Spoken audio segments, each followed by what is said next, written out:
Good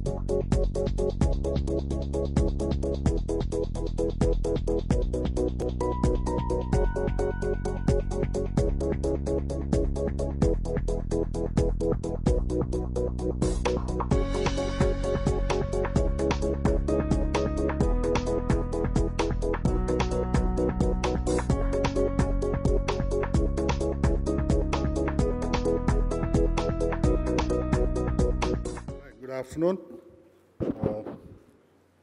Thank you for the organizers inviting me here. And just thought I will explain why Mr. Raju is the moderator for in a session from packaging, in a session like warehousing, to be the moderator. So, as Mr. Deepak explained, I take care of Signode business, and we focus on end-of-the-line packaging. So when we talk end-of-the-line packaging, whether it is a primary or secondary up to the tertiary part, the next step obviously is the warehousing.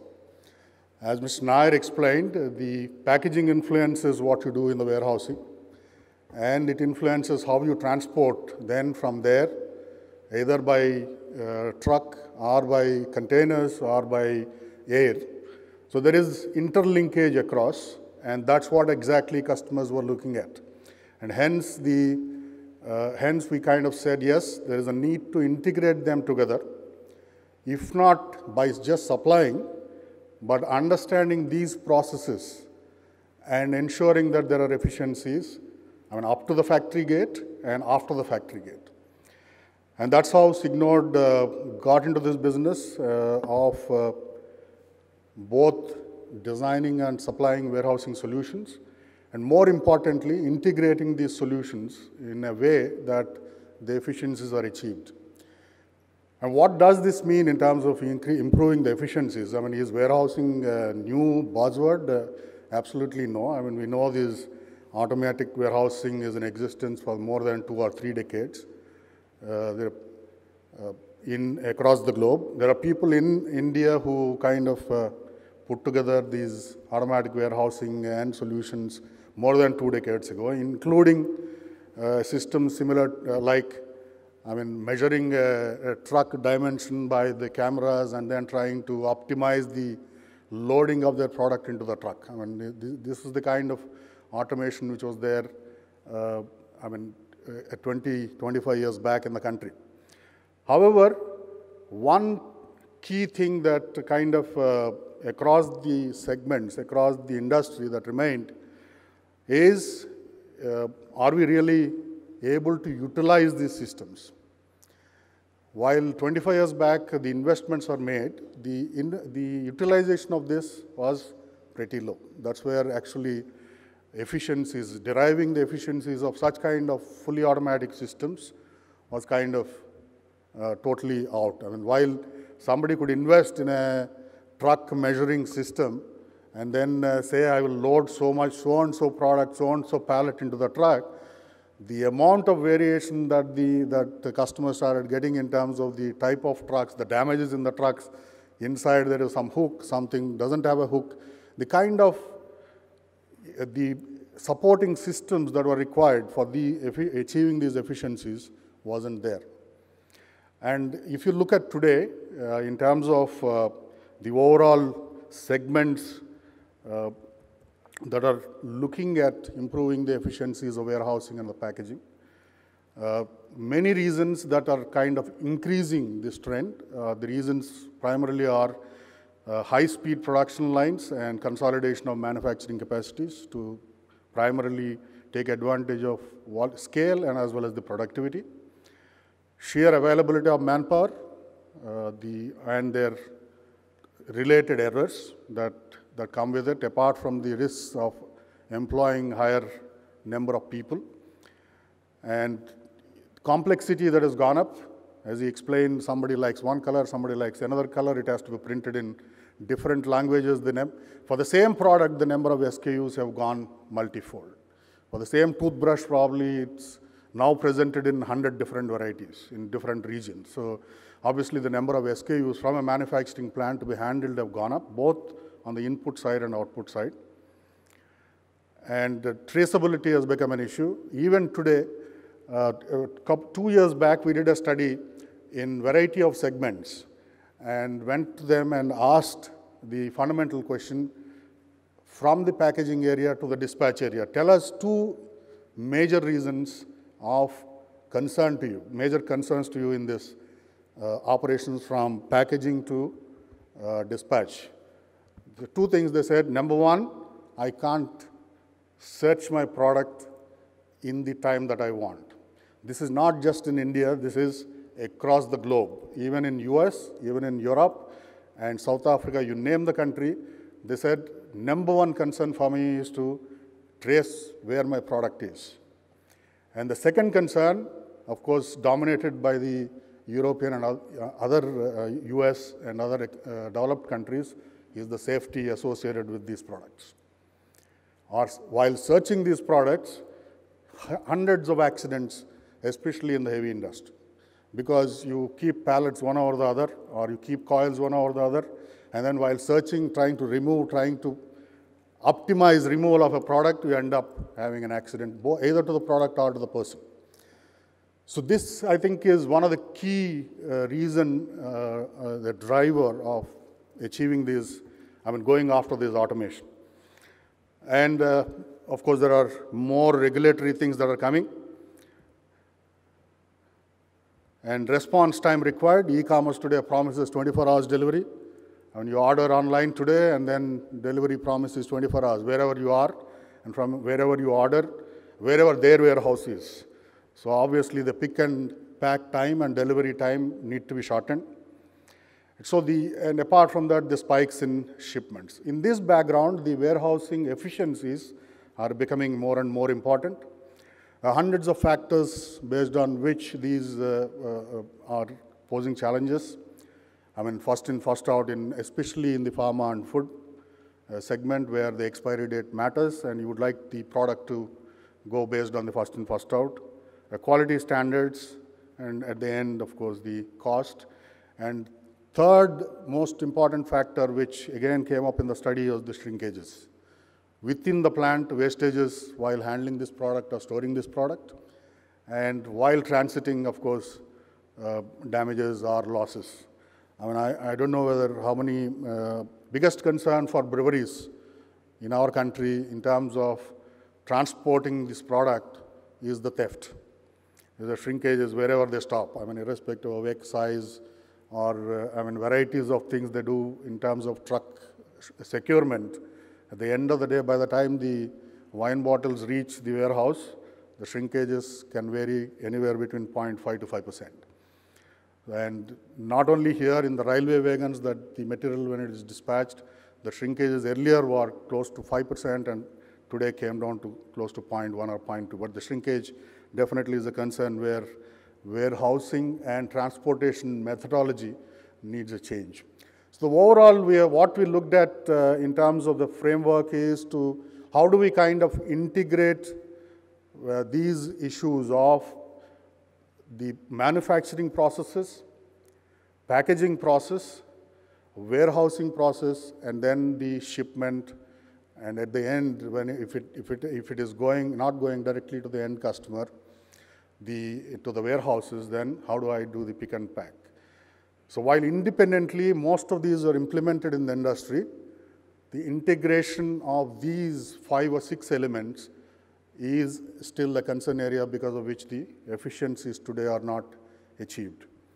And that's what kind of led us into doing a segment-specific integration activities. That's what I think the many players today in the country are working on, so that the efficiencies of these individual pieces, and of course collectively all of them together, deliver the best to the customer in terms of reducing the costs, reducing the turnaround time of the entire truck, and ensuring that the FIFOs are achieved.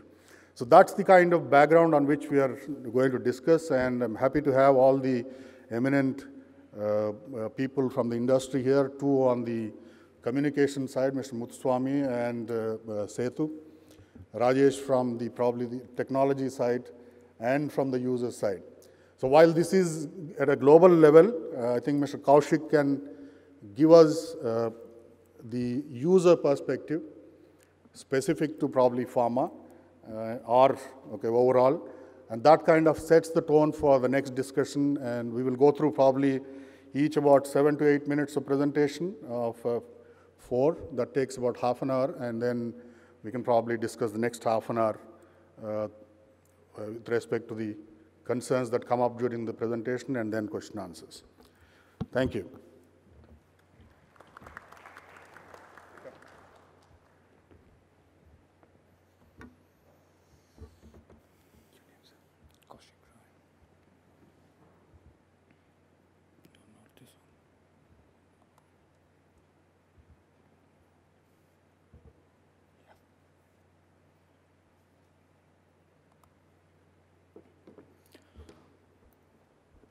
Good afternoon, everybody. And it's a pleasure to be part of this conclave. And thanks to the organizer to give me an opportunity to have this discussion and taking the view from our moderator, Mr. Raju. Today, I have been given this opportunity to share the user experience in a warehouse management. So I'll just emphasize on the 2 basic factors of this particular from a user. What is a user role in an effective user management, and what is a user expectations for effective warehouse management. So from a user, if we come with a user role in effective warehouse management, that is how you are coming up with your product into the warehouse. So it basically comes up with your how you are marrying your secondary packaging and tertiary packaging, and you are coming up to the warehouses. Yeah, it's just to if somebody is not aware, like what is the secondary and tertiary packaging? Manufacturing steps involving the labeling, cartoning, shipping, palletization of the finished products, which are enclosed in the container in which they are to be sold or supplied. So basic attributes to this basic pack design for secondary and tertiary, it's design, labeling, material selection, storage, and the regulation. So what is the basic requirement from a user role which need to be focused on a pack design is the secondary and tertiary packs should be guest marriage with optimum shape and size to utilize maximum volume and minimum void space of the warehouse. So it's also the tertiary pack design, you need to consider the different shipping container currently is your customer is required, so that you get that optimum pack design to have a lowest freight cost. That is currently a major concern in most of the cases in the business. The third point is, the second point is the labeling. Labels are not only to identify the product, but also to comply many requirements related to the product's regulatory norms, usage requirement, after use disposal method, tracing and tracking requirements, etc. Gives instruction to the warehouse operators for handling and storage. That is very critical. You have to be very legible and appropriate information. It should not be more than required, and it should not be less than required. It should be optimum, so that your warehouse operator who handles your product should handle it and should use it in a very fast and foremost way. The third point is a packaging material selection. Packaging material selection should be sturdy enough to handle the warehouse movements and the long-term storage, beside meeting all the regulatory requirements. In most of the cases, I have experienced that whatever the label you put it in the tertiary packs, it in a long time it comes up. It is very difficult for a warehouse person to again trace that particularly pack and again do it as per the requirement. So when you are selecting that particular material of that label or the particular shipper tertiary boxes, it should have that much of capability or study so that it for the long period of time, it has that efficiency. Now, your pack design should also be in compliance with what is the storage requirements of your product. Like if it is a cold chain requirements, then it is to be very perfect as per your warehouse capability to have the maximum efficiency of the storage. If your product is having a controlled environment specification where you require some minimum in temperature with a relative humidity requirement, so you have to, when you are designing a pack, it should be that, considering that part also, that my warehouse capability is this much. So maximum product can be adjusted to have that things. So there is in most of the customers in these things in pharmaceuticals and all, is coming up with some specific requirements like a thermal blankets, slip sheets. So you have to consider on that part also. The other thing is high volume sales or throughput products should be designed to be in tune to the warehouse bin sizes so that it can be stored in a low storage racks for easy handling. In most of the cases, I have seen that my warehouse person comes up and, so this is a very high volume product. I can't keep it in higher bins things. So you have to be in that optimum, say, and that weight of the product also should be that minimum so that our operator can easily put it and do it in a faster way. And the other foremost requirement is in current days regulation. As most of you, there's a lot of complexity, a lot of discussion going on all across the world about this supply chain access regulations. Couple of the very critical thing is that e-pedigree and track and traces things. And also the certifications, which is a very critical from the packaging material, which being used in these things, specifically the pallets, what you are using it. So there, most of the advanced markets is very specific to the pallet requirements and its certifications. So second point, I will come up with the user requirements. Like from a warehouse management, warehouse design should consider product characteristics, particularly those pertaining to volume, weight, and storage. Product volume is a major concern when defining a warehouse storage plan as well as the product movements. So the storage design is also very critical while we are planning the warehouse management things, that while product is coming from a manufacturing unit, production unit to a warehouse, the risks of errors, omissions, and mix-ups can be mitigated by designing and creating a visual or thermal or acoustic environment conducive to operator comfort. Yes, you have put it in this thing, but during different handling things, the product, the pack has to be moved from there to there. So there should be proper set of SOPs has to be placed so that operator is very comfortable with the handling things.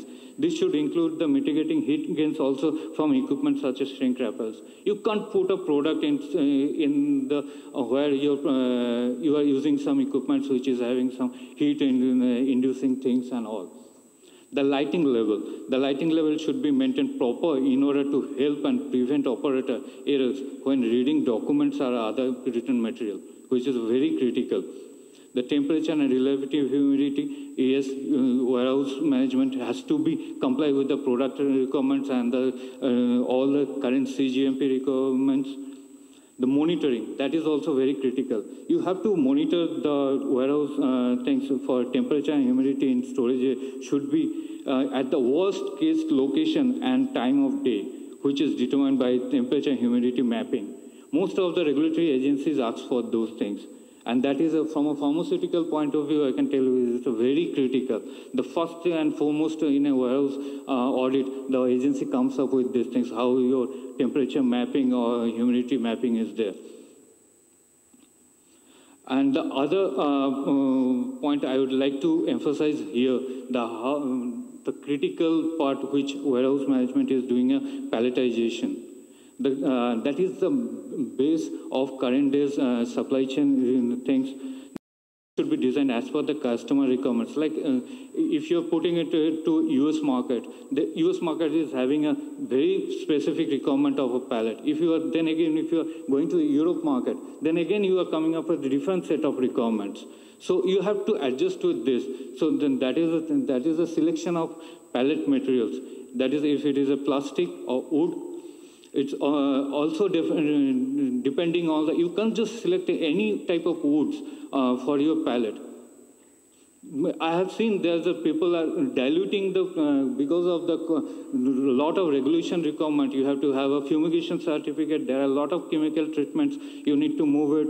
So people are diluting the wood quality, but at the end of the day, you are coming up with a lot of risks with your product, that your product may recall for this particular, there is no other problem, but because of the pallet is not as per your country requirement, so the entire shipment gets come up with this.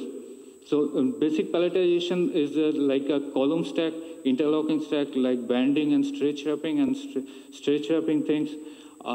That is the basic palletization process we generally follow for effective warehouse management. And with this, thank you very much. I hand over to moderator, please. Yeah, thanks everybody for just giving me this particular opportunity to be in front of you. The topic here is to create efficiency by having an efficient inward and outward warehouse management process. So in this entire sentence, the key word is actually efficiency, right? So we just spend a few minutes and try to understand what exactly the term efficiency means. Can anybody take a stab at that? What is efficiency? We all talk about that term. Can anybody tell me what exactly is efficiency that we're talking about here in the context of warehouse management?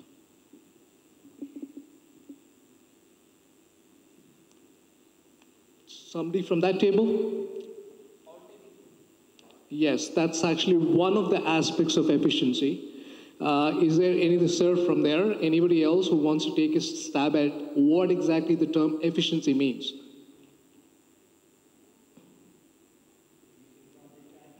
Yes, reducing the transit time, reducing the total order cycle time. That also is one of these. So for me, the term, what exactly does it mean? These are the 5 key points that any typical warehousing organization needs to have to be able to achieve best-in-class efficiency. The first one is optimize fulfillment operations, right?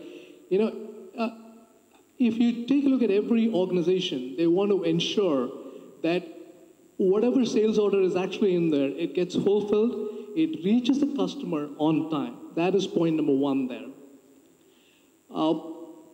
Point number 2, in a typical organization, there are just various functions that you have, right? Right from sales to customer fulfillment. You've got to ensure that all of the processes that you have are all synchronized across these various functions. Point number 2, that's really important because in my experience, what I have seen is some of these operations are efficient, but in silos. It's not across the entire supply chain. Like what you said, sir, we talked about that end-to-end supply chain, right? So you've got to ensure that these processes are actually efficient across the entire chain of operations. Point number 3, we all live in a global world right now. We've got to ensure that all of the processes are globalized and they follow certain standards. I'm going to show you a few standards that most of the organizations follow in the world when it comes to packaging, when it comes to warehousing. And the 4th point is there are a lot of trading partners who are there across this entire chain of operations. So it is not just okay that if you just collaborate inside your organization and say that, okay, I have achieved my efficiency. It's not really going to help because there are a lot of trading partners in there. Third-party logistics service providers are there. You've got to ensure that all of them are actually optimized. And for that, you have to ensure that you collaborate across the various trading partners. And change, if there is a change, which is pretty common, change is the only thing which is constant, you've got to ensure that you're able to just take that change and be able to respond back to that. That's another key aspect of it. Now, here is a really important part, right? I mean, we just talked about what actually the term efficiency means. But how do you take that into account? You know, we all know that every organization has got to achieve efficiency. But how do you achieve it? The first key thing that you need to have is you need to be able to measure it. Because if you cannot do that, you will not be able to manage it. So, now the key point here is point number 2 in this slide. You've got to be able to benchmark. Now, that is going to be the key focus of what I'm going to be talking about here. You've got to ensure that you just benchmark yourself not only against the internal partners of you, but across the various organizations that are there around the world, and the best practices, they are the cause for best performance. It is not the other way around, because we all think that if we do the best performance from our side, we are able to achieve the best practice. It's not that. You've got to ensure the best practice so that you are able to achieve the best performance. So the key point here is you need to be able to benchmark yourself, and you need to be able to measure yourself against that benchmark so that you are able to constantly improve upon that benchmark which you've set for yourself. Now, this is a pretty actually interesting slide. You know, it just goes across multiple, Now, it just goes across multiple industry verticals, right? Now, the key thing which just comes out from the slide here is if you take a look at any of these industries, okay? Now, the one which is here, that is actually best in class. But the one that's actually here is what is the median. I'm not even talking about the target here. This is just the median. When the key thing here is you see that median is always at least 3 or 4 times more than the class which is best in class. So which means that you just eventually end up spending 3 or 4 times the money that you should be actually spending. It has a direct impact on your top line, on the bottom line also. So if you are able to migrate towards a best-in-class practice, you will be able to make a significant impact to the cost of the warehousing and distribution activities. And no matter from which industry you are, it just applies. That's the key point of this particular slide. Now, if you have any questions in between, you can please feel free to stop me and, you know, we can just talk about it. But if not, we can just go on. Now here, typically what I have seen from my experience is most of these organizations, they tend to measure more of a postmortem, right? So what I mean by that is if you see this here, they tend to measure the client loyalty, satisfaction, what is the motivation of the people in the organization, and what is the process performance that you have. But to me, these are all lagging indicators. These are just outcome-based. What you should be typically focusing on is the leading indicators, which I call as the performance drivers, to be able to achieve that outcome. That's going to be the most important part. So what are some of the leading indicators that we can talk about? You talked about one. Is there any other leading indicator that you can think about right now that will have a direct impact on the top line and the bottom line of your company when it comes to warehousing? Sorry? Turnaround time, yes, that's actually one of the points. Is there anything else that anybody can tell me? Now, here are some of the leading indicators which are used by most of the organizations around the world. Now, I used to work for a semiconductor company, right? You all know that the chip, okay, the small chip which just goes into the phone, that travels 1 million kilometers right before it just reaches the phone. Right from the fabrication point to actually assembly test till the time it reaches the end consumer, be it a Samsung, Nokia, be it, whatever. It travels 1 million kilometers. That's actually a stunning statistic. Now, in that kind of a complex chain, these are the key leading indicators which will have a very important impact on the top line and the bottom line of your company. So for you to benchmark yourself, please do not take a look at the lagging indicators. Take a look at these leading indicators which are just shown here. These are just a few of the ones which I have picked, but they're just, I think I have it in my next slide, yeah. So from 2010 to 2013, in terms of rankings too, these are all the key things. We can just talk about it later. Okay, and these are the 7 key steps when you talk about benchmarking. First, you've got to set your benchmarking priorities and the processes, right? What do you want to benchmark on? And who do you want to benchmark on? That's going to be the key part here. The third point is collect the data, which is going to be very, very important. Because for you to be able to benchmark, you need to have the data. Data of your organization as well as the group which you're going to benchmark against. So you've got to do that. And then you've got to compare how you are doing against best in class, which is point number 4. And point number 5 is, I'm sure there will be gaps. For you to be able to identify that gaps and be able to close it out, you've got to have an improvement plan to be able to close out the benchmark. Okay? So these are the key steps. So it goes across plan, measure, compare, and act. So for you to be able to achieve an efficiency in your warehousing business, these are the benchmarking steps that you need to go through. So the last slide which I have, I know that I've got about 16 seconds here. If you take a look at most of the best-in-class companies, they're like actually people who participate in decathlon. We all know what it is, right? It's actually a group of 10 different events that you have. But you don't have to be the best in everything, right? You've got to be the best in your own strength areas. And in the areas which you're not strong enough, you've got to ensure that you at least don't fall below the minimal line.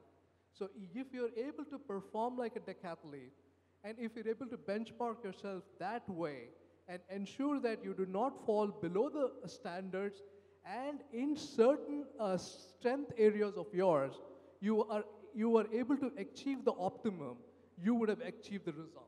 That is going to be the most important aspect of it. Okay, so with that, I'm going to conclude my part of the PPT. If there is any question you have, you can ask, or maybe I can just hand it over to the next panelist here.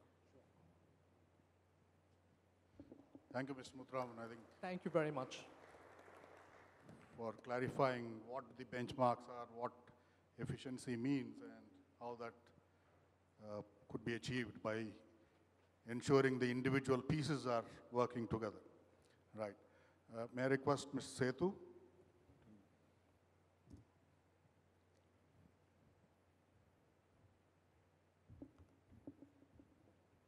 Good afternoon. Thanks, Mr. Muthuraman and Mr. Kaushik. I will be following what they said as a user experience or the consultant's perspective. See, when you, sorry.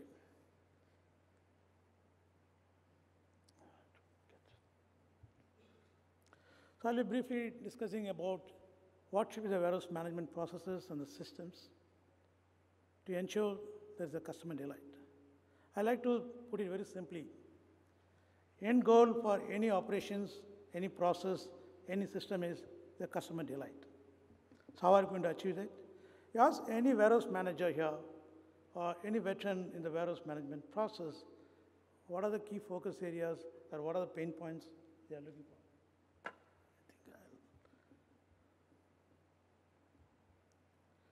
So immediately they would say that first and foremost is the real-time and accurate inventory visibility. This is very well corroborated by Mr. NLN, Mr. Kaushik, and Mr. Muthuraman, also in various studies. And also, the space utilization is very critical as it involves huge capital.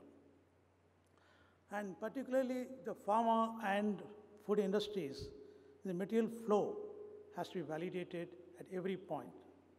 Let it be from vendor, the production, the warehouse, or the dispatch, the loading, every point, the material flow has to be validated and verified. It is not the best practice, it is a complaint. And other thing is that non-slow moving materials. I put it very nicely, non-slow moving, but actually the good amount of this component is your inventory shrinkage. And also the productivity, the standard process, and minimizing the manual intervention. These are the key focus areas anybody would like to address to improve the warehouse management processes. So what we have seen the key enablers to address the above key areas. The first and foremost is, sorry, I think something wrong with the timing or setting. The integrated supply chain process. Warehouse is not a standalone brick and mortar entity. It is an integral part of the supply chain management process. Therefore, all the supply chain management processes, right from vendor, production, packaging, logistics, sales, every process has to be integrated so that we get the best value out of the warehouse operations. And next, and the critical thing is that people, always. People should have the adequate experience and expertise and the training to achieve the SLEs. It is not just important to perform the task, it is important to set and meet or even exceed the SLEs. Third thing is that the entire infrastructure, I don't want to elaborate further, all you know it very well, that is the basic foundation of the warehouse system. Automation is very critical and is gaining a lot of importance. Again, the automation has two components. One is that hardware automation, other one is that information automation or the IT automation. Both need to be combined together. So here the essential idea is that whenever the material flows, the information should also flow. Material flow has to be automated mechanically, and the information flow has to be synchronized and automated electronically. This is very critical aspect, and this is where a lot of issues and a lot of projects are going on in the industry. So what are the key components of a WM solution is essentially the track and trace in the real time. It will help me. And the process automation, the enhanced productivity, and the ERP integration. See, it is not only that WMS should work standalone, it has to be seamlessly integrated with the ERP. And what are the SLAs or improvements? Again, Mr. Muthuraman has already dealt with it. I don't want to talk about it again.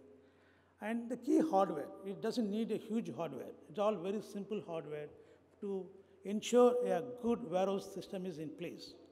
One is that the mobility technology is the backbone of a modern world warehouse system. That is a handheld terminal, IT servers, Wi-Fi network, labels, barcode printers, or even RFID tags. RFID tags also gain a lot of importance and a lot of acceptance given the improvement in the technology and the cost viability. So at the end of the day, the warehouse process, the operations, and the system to ensure a real-time inventory visibility with an automated process and achieving the SLAs and the complaints. That's the bottom line. Just this animation that for one of the inbound warehouse, how things go in a pharma industry.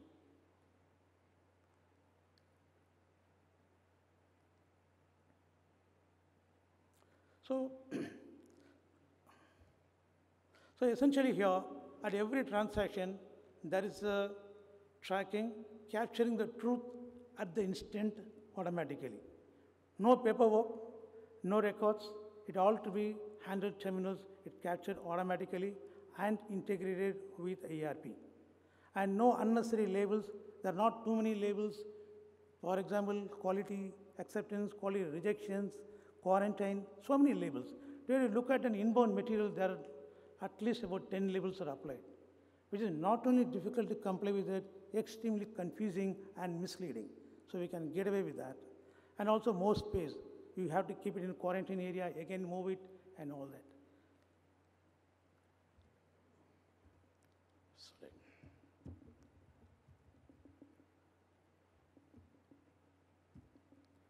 So here again, the other way of integrating the warehouse with the production is that whenever you make the production is happening, better integrate with the packaging and, for example, provide visibility in the pallet itself. The pallet will have an RFID tag or a barcode label as an identifier so that the pallet can be automatically verified and understood electronically. With an RFID tag which can be reused, which is not so expensive, and with the fixed readers, it can automatically sense which pallet is coming out of the production hall. And you can also verify with the production or work order for the particular shift of the day, whether this particular lot which is coming out of production is as per the work order, and what is the production status, what is the production quantity as per the plan. And when this pallet is moved to the warehouse, it's much easier to handle because it has got an identifier.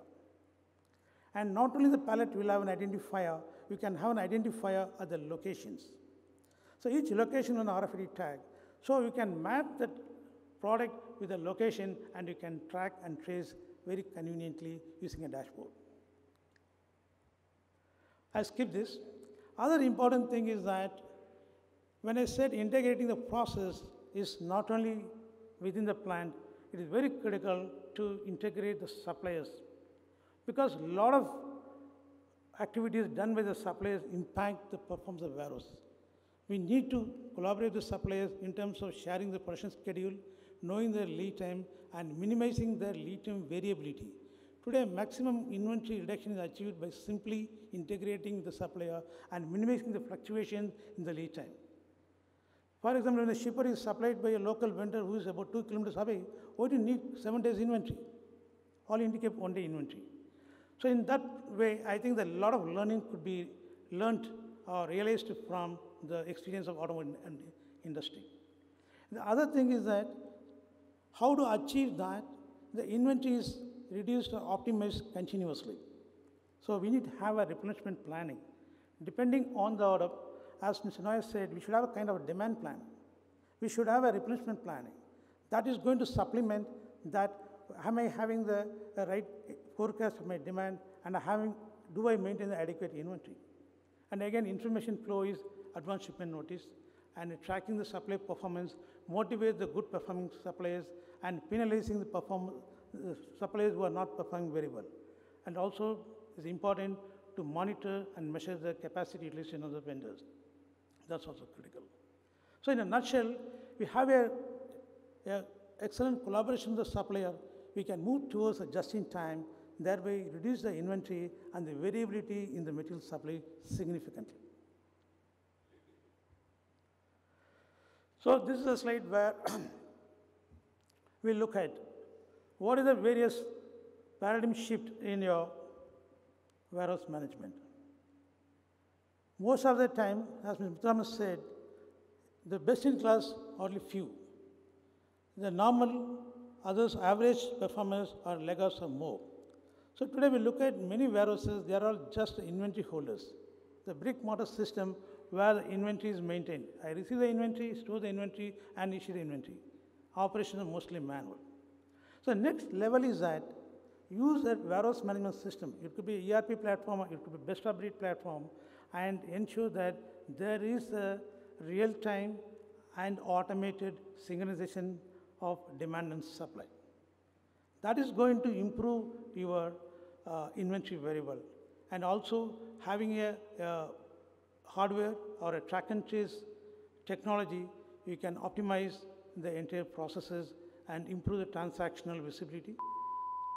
And once you have that, people can find in the operation is much easier for them. They can improve the productivity. They can focus more on complying SLAs rather than performing the task. The next phase could be that convert the warehouse into a fulfillment center.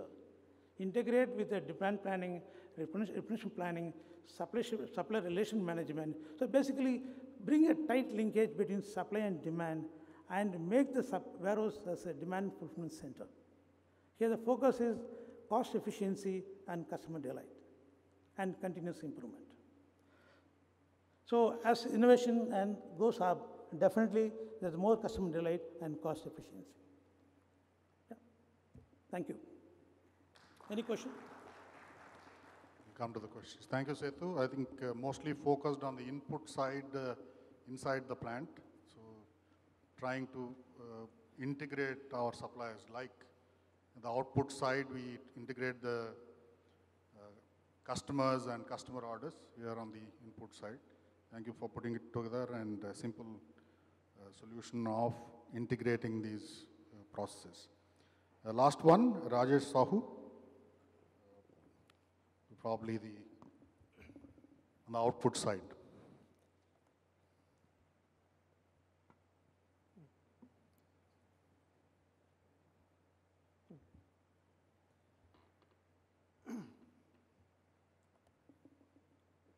Thank you.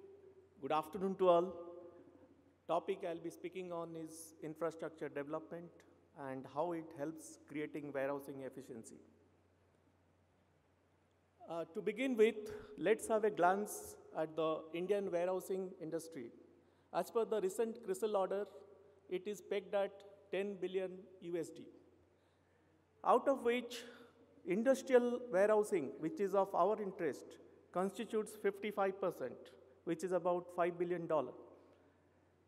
And these are the segments which fall under it. And of it, modern warehousing comprises only 9 to 10%, which is only $0.5 billion. So now let's look at what's the difference between traditional warehouse and modern warehouse. Traditional warehouse looks like this.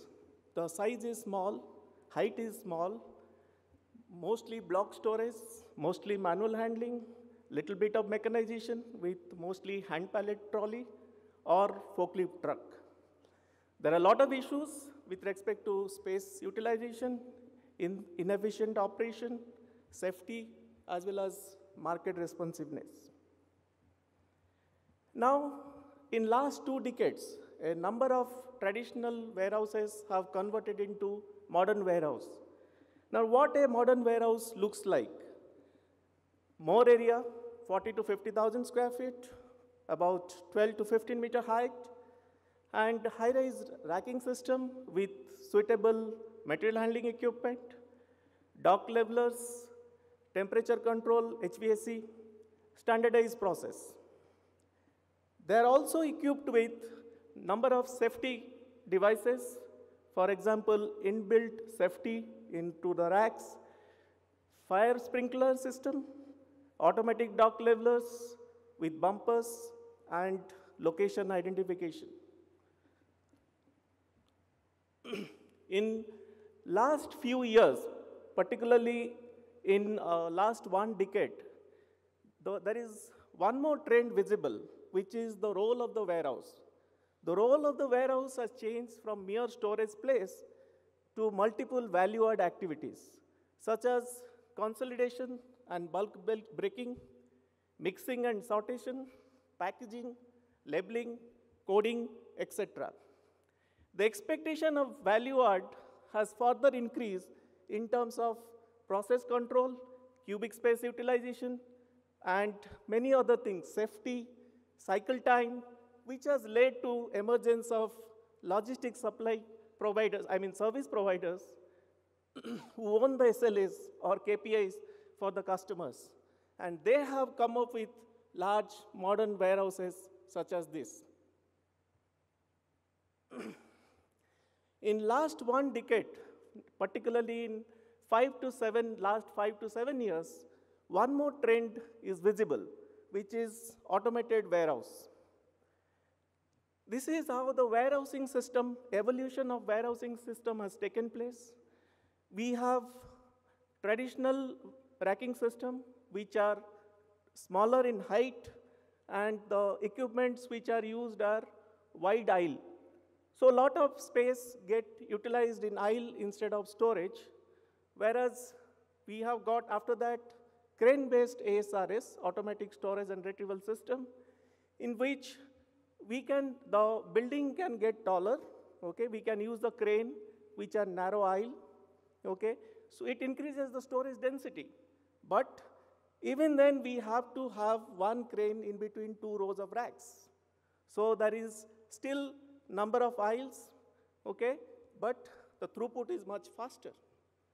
And in ASRS, WMS is the heart of the center, heart of the ASRS, which gives command to the machines and does the inventory control and location control.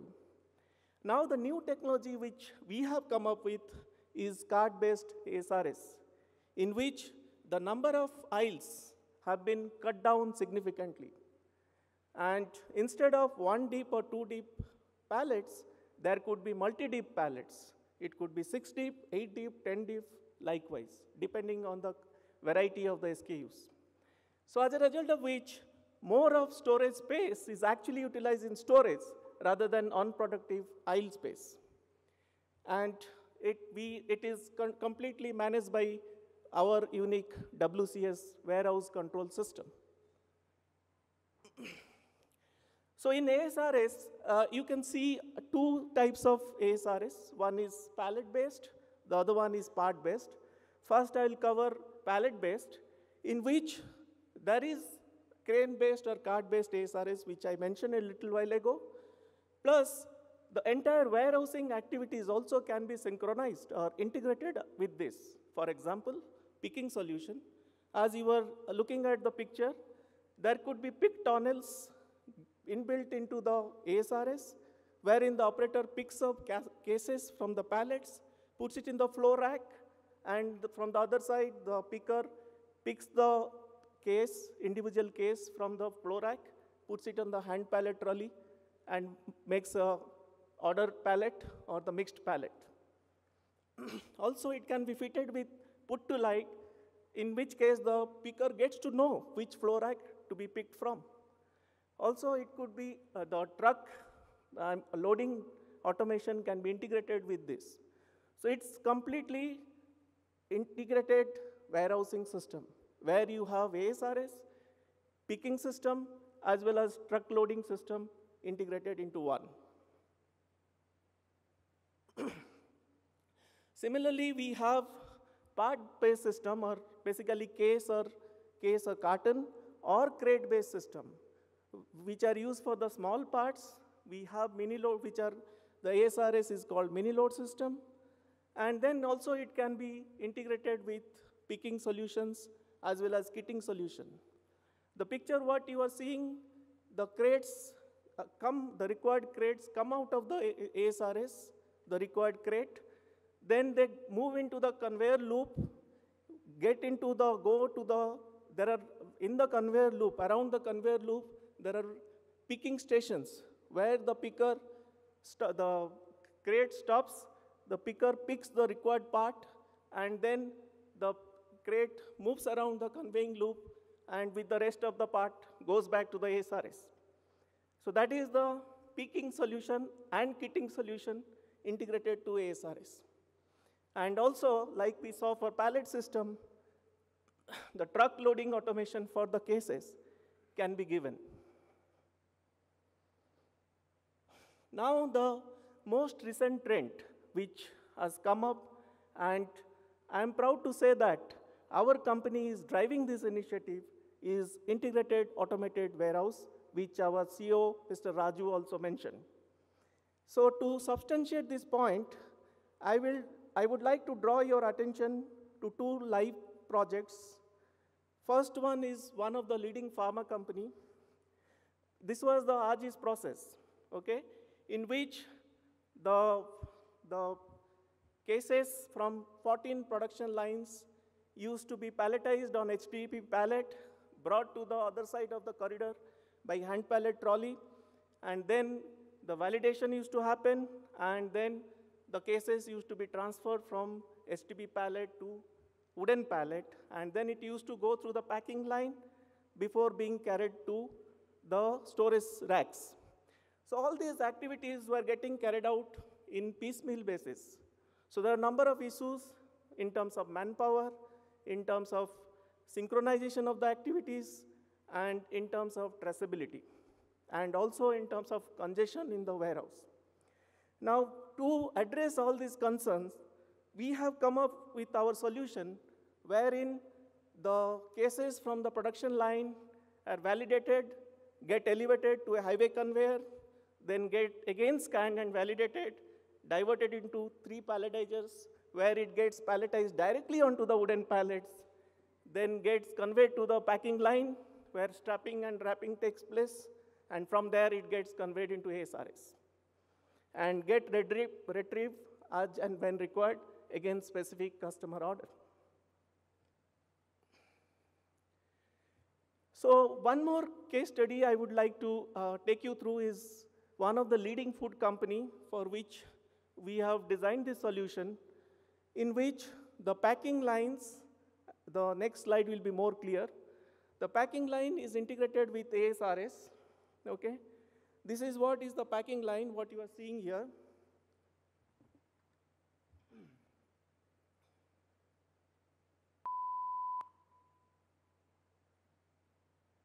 So the packing line, the cases from the packing line are getting packed, getting picked by the palletizer like this, what you are seeing over there.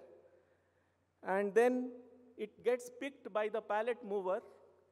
The pallet mover picks the, the palletizer does the picking of the cases, and then as you are seeing different, these are different pallet stations on which empty pallets are kept. So the palletizer picks the cases from one side and then puts the cases on the pallets on the pallet station. And then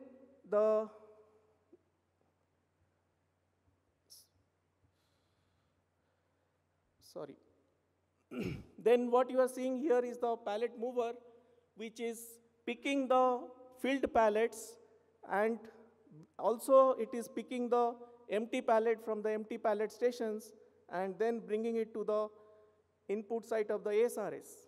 This is the input site of the ASRS, where the pallet profile checker is doing the profile checking. Then there is a scanner which validates the pallet and sends the command to WMS, which allots the location to which it needs to go for put away. Then it reaches the lift. The lift takes it to the required label. And then from the lift, it gets transferred to the buffer conveyor. And then the lift, after the buffer conveyor is there at every level, then after that, the lift gets free to go to any other level. And the buffer conveyor, the pallet rest sits on the buffer conveyor to be picked by the cart.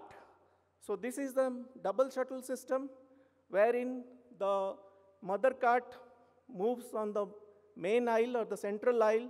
Once it reaches a particular lane, the child cart comes out of it and goes inside the lane to store or pick a pallet.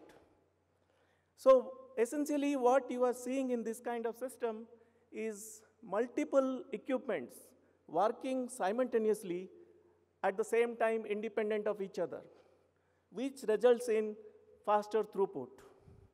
So in addition to high density storage, it also gives faster throughput, which is, these two are the uniqueness of this kind of ASRS system. So as we saw, the warehousing infrastructure has undergone a series of transformation over last few years. With each higher step, increases the operational efficiency as well as market responsiveness.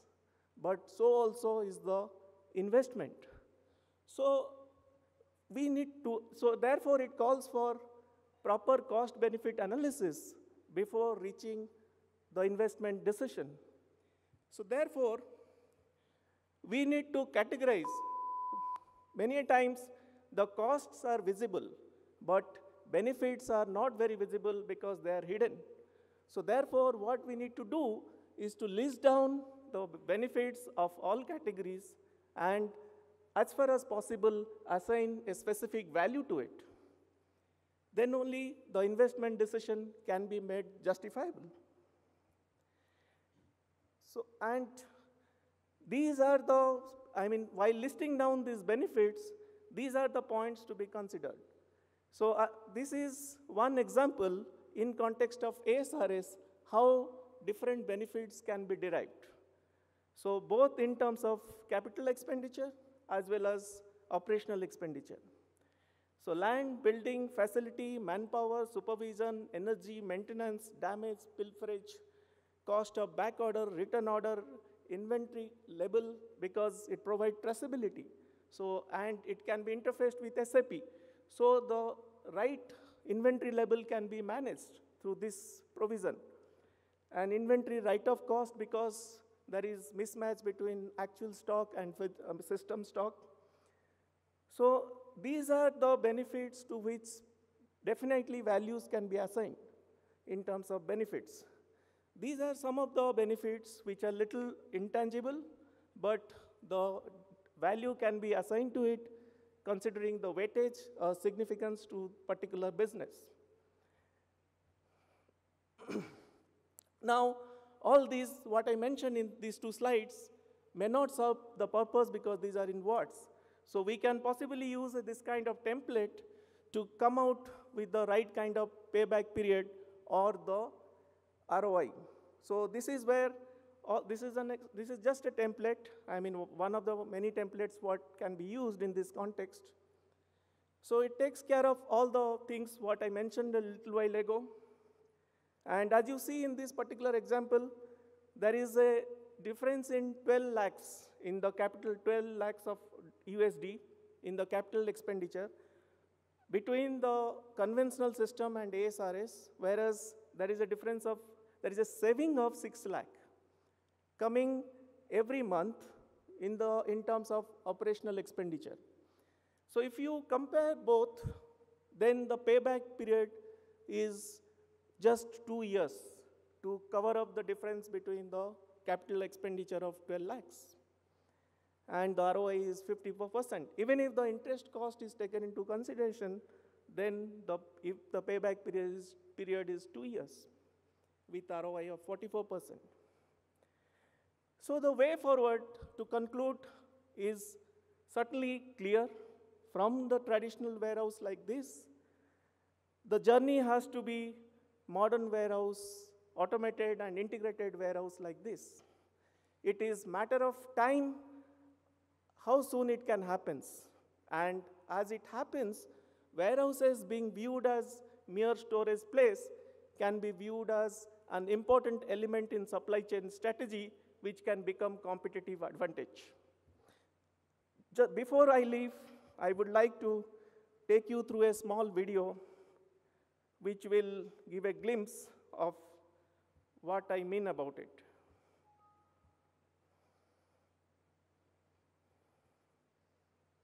It's not coming?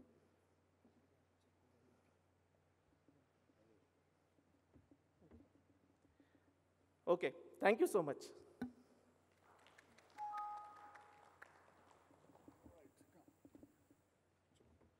Thank you. So we're probably 10 minutes. Yeah. Thank you, Rajesh, for all that, showing the trends. And I would like to, obviously, to initiate the discussion, probably play a little devil's advocate.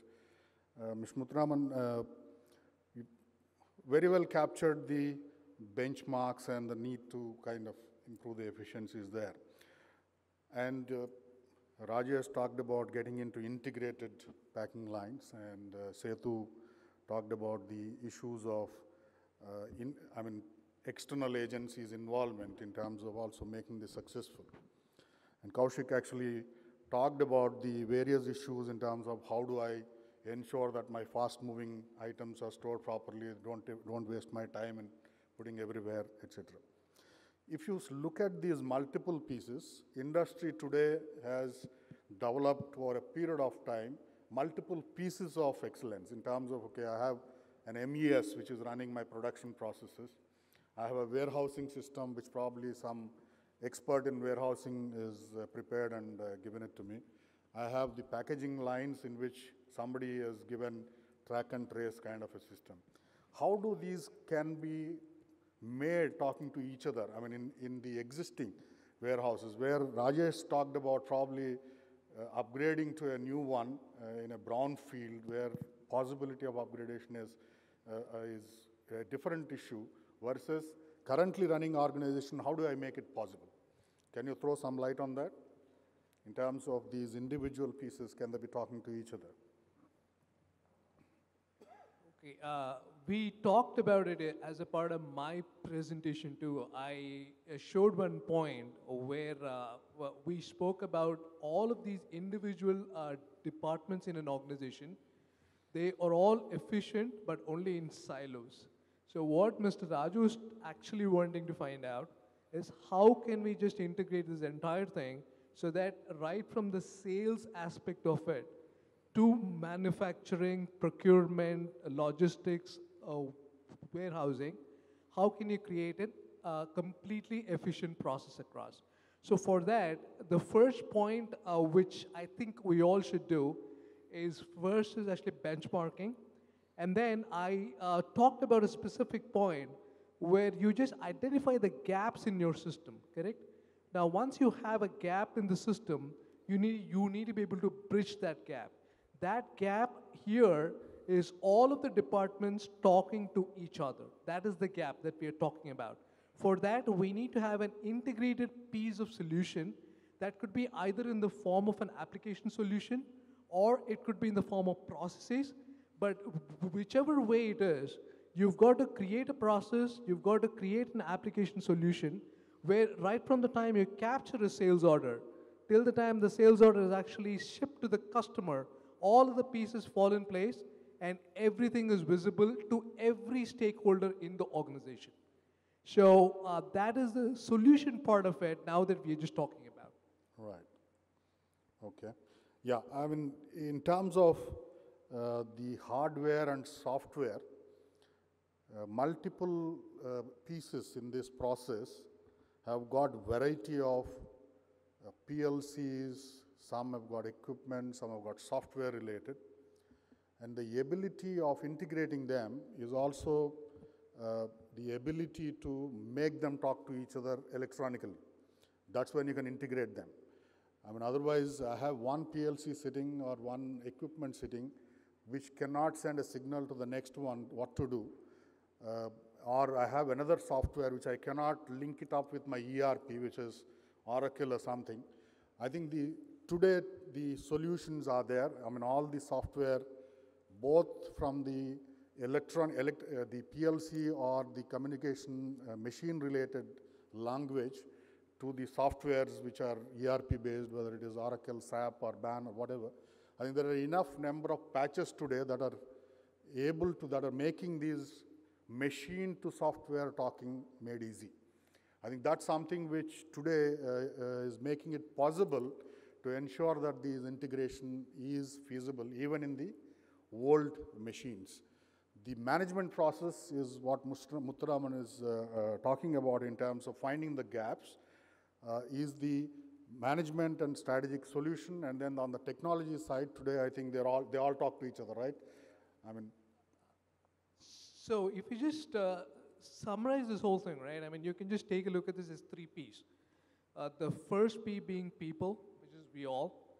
The second P being process, because every organization has got a process, and every process is specific to that organization. You know, and even if it is not specific, we all like to think that it is specific to our own organization. The third process is actually systems, right? So people, process, and the third one is technology. So these 3 aspects need to talk to each other for you to be able to achieve an efficient warehousing system or an efficient end-to-end process. Right. Thank you, Mr. Muthuraman. Yeah, Rajesh, if I have to ask you this question that Mr. Kaushik said, I have out of my production, I have a few items which are very fast moving. I mean, how do I handle that? I mean, why do I take this fellow from the bottom level and put it at 30th level and then again take it back early in the morning next day tomorrow? And how can I kind of address this in a better way? Yeah, there are 2 options available. One is in the conventional way, we use a slotting technology in which the fast-moving items are kept at a reachable distance in terms of height and the comfort level of the operator. Also, it is kept at a location where the pick path, that means the path the operator has to travel to pick it up is as, or even the MHE has to travel to pick it up is as less as possible. In ASRS system, in our WCS, we have a provision, we have a feature in which the AVC classification can be given so that the machines during the idle hours, particularly in the night shifts, bring the A items towards the peak faces and towards the dispatch area, which is basically the lift through which the pallet moves down. So by that, the fast moving items can be picked or retrieved faster. Right. So in your language, it's called mutation, right? I mean, Yeah, mutation and slotting technology. right. Okay. Also, he talked about the variety of, environment control in terms of, in your presentation, you talked about something related to safety, HVAC and all that. Kaushik, are you referring to any other specific environmental issues other than those temperature and the safety related things?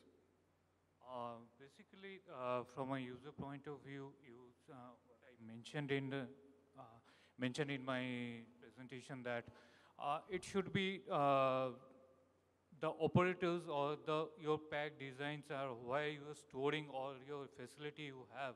It should be operator friendly or machine friendly. If you are using some robotic arms or forklifts or like that, it should be user friendly so that you don't damage your pack while you are handling these things. There are many instances where you see while you are, everybody is having a time crunch. So while handling this thing, you just damage your pack inside premises only. So those are the things while doing a warehouse management, while you're putting in infrastructure, you have to take care of that. Okay, right. Thank you. I think one of the important factors, the metrics that somebody talked is truck turnaround time. We have seen in the country the truck turnaround time going as high as 48 hours. That is, once the truck reports at the gate, by the time it leaves the gate again after loading, it takes 48 hours. This is not in small factories, this is in large, very well established, highly automated companies. And as far as the truck and logistics costs are concerned, the time that is idle is also charged to the customer at the end of the day. I mean, the fixed cost of the truck which is sitting idle there, which otherwise should have been running and getting revenue to the owner, is sitting there at your place, not doing anything, just waiting for picking up the material. So the truck turnaround times in Indian context, especially, I mean, the minimum that we've seen is 30 minutes and maximum that we've seen, as I said, is 2 days. I mean, that's 48 hours. Makes a big difference. So how this can be addressed from a point of view of improving this particular metrics, which has got a dual impact on the logistics costs, which are pretty high, and secondly, of course, the customer expectation in terms of my delivery, right? The truck turnaround, how can these systems kind of improve this particular metrics? Okay, so the first question that we need to ask is, why is a truck turnaround time 48 hours? Obviously, the thing which comes to our mind is people are searching for the goods. They don't know where it is in the warehouse, right? So the key word here is inventory visibility. Now, unless and until you know what is stored where in, which bin, which pallet, where, unless and until you go to that level of detail, you will keep on searching for the goods inside the warehouse.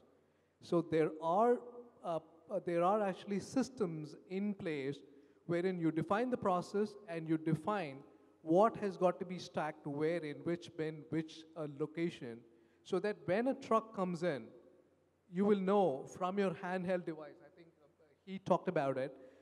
You've got handhelds where the shop floor operator has got the handheld.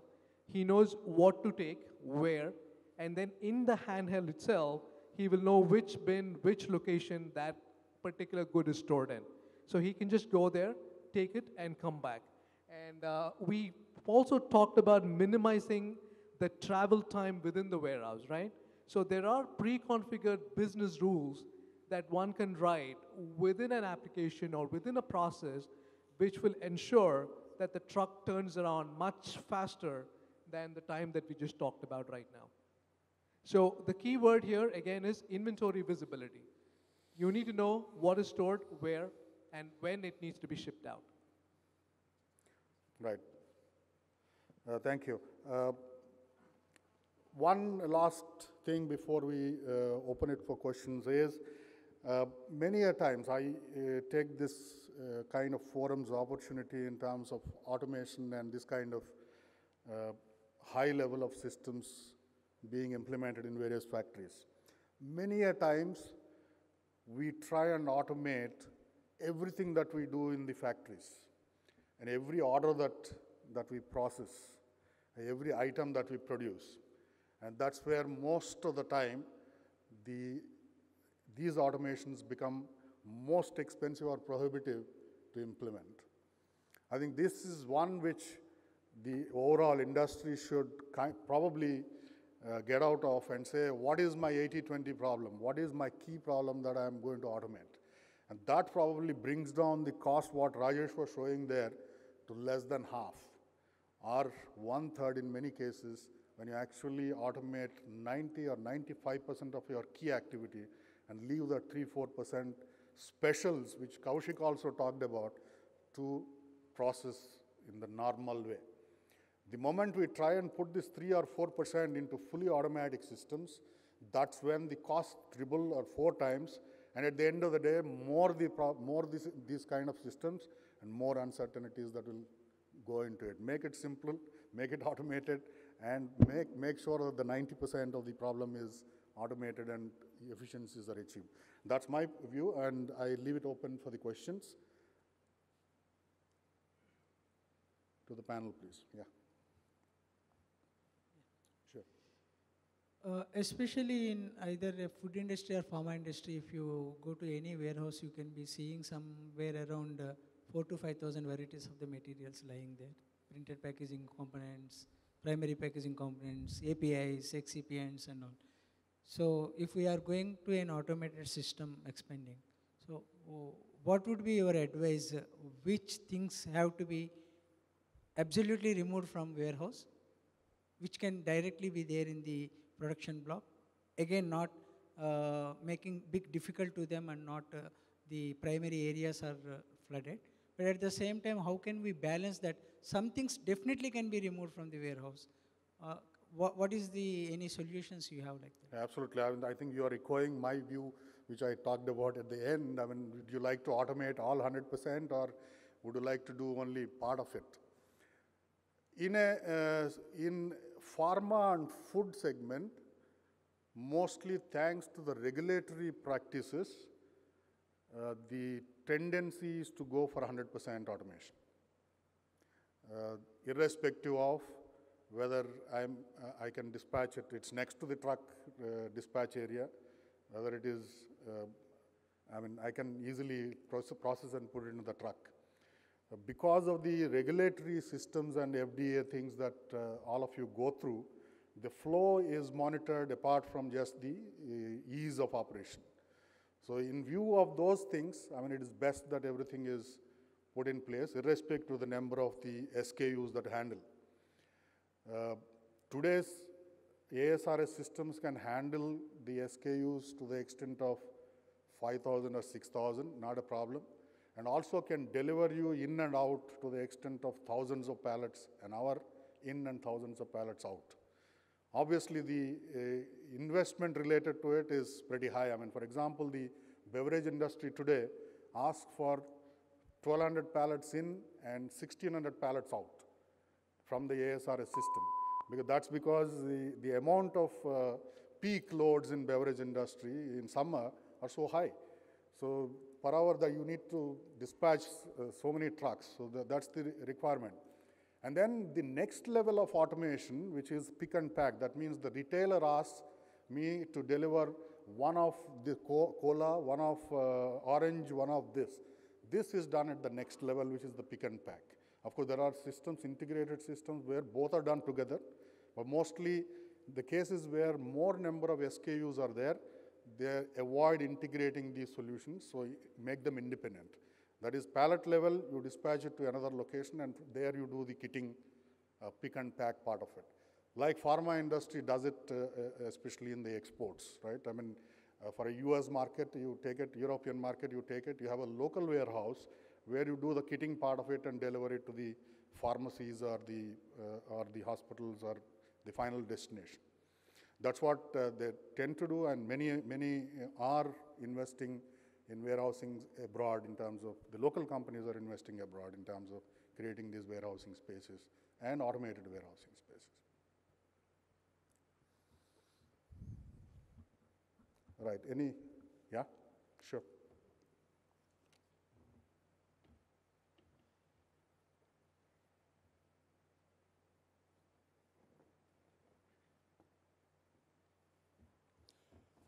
Good afternoon. I was having a nice lunch and I came to the ice cream and, explaining to Deepak the flavor and all that. All of a sudden he says, you are going to be a part of the panel. So it was like a lump and it was not going down. The reason I picked up that chair is by the time they bring the chair here, all these people will lose time. So I was saying, used a jargon that I'll operate from there. Having said that, this is the packaging and then supply chain and the warehousing, 3 words.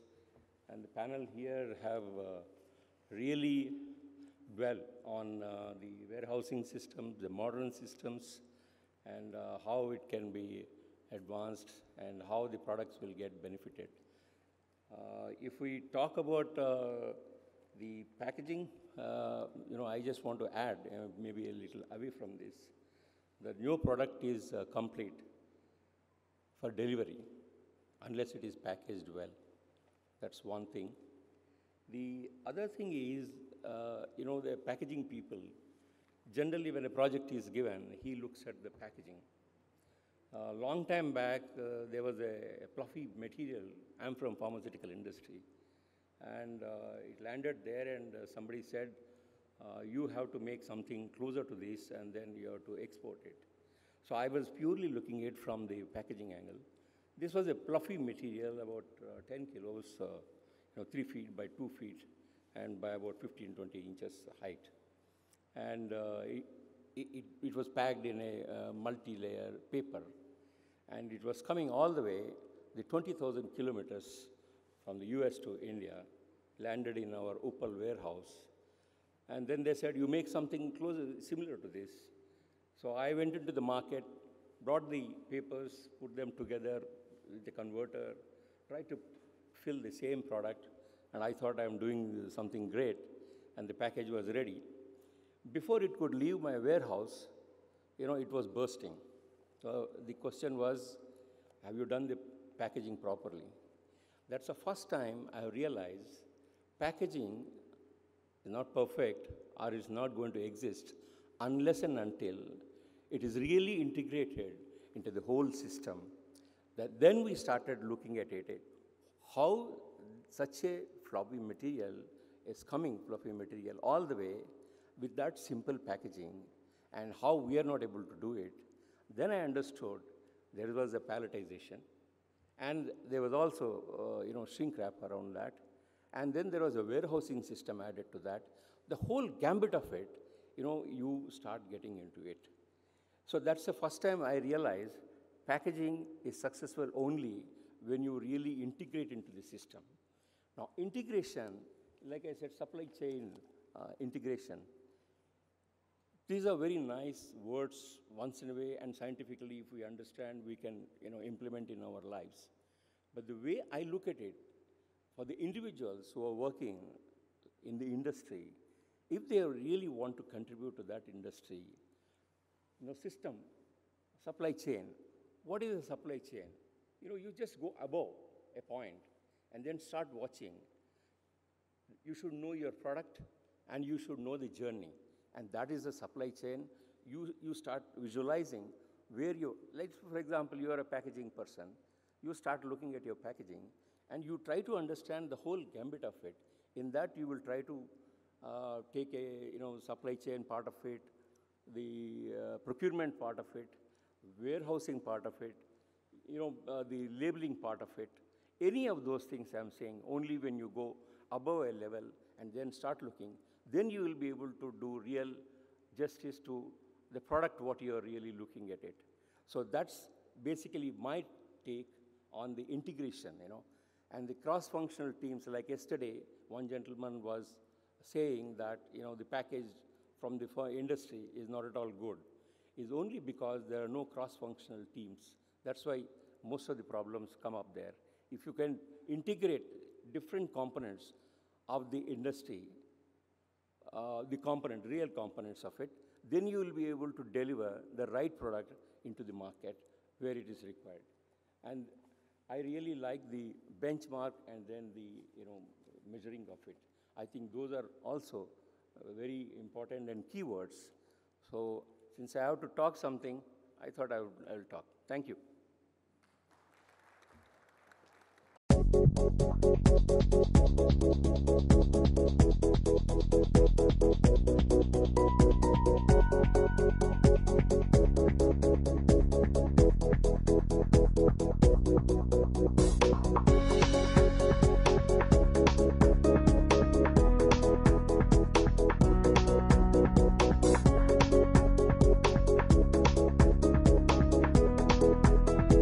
The concept of combining packaging and supply chain management is a wonderful idea, and the program integration between the packaging and SCM, the topic selected was excellent. It was not done just like that. It was done with a brainstorming session, and which they have yielded the best results in these 2 days. Today it has been really important for the industry to understand the importance of the whole integration of automation with the enterprise level. Apart from the topic, I really liked the whole concept of assembling the industry experts. It was a good learning experience for me. I definitely would like to come back on the next conclave too. In fact, like before I came here, so it was I was under the impression that like it is completely packaging related or supply chain related for a specific domain or an industry. But it was really a surprise. Like it is good to know that like diversified industries were there and the speakers were eminent speakers were there. Though it was like a complete day, I could see that nobody left. So it was very interesting. Each session was well managed. So I think like hats off to the organizers. And what is my takeaway from here? I think it's an education, and it's only when different elements of the supply chain actually interact and share knowledge, it's when we'll have a completely integrated product for our customers over there.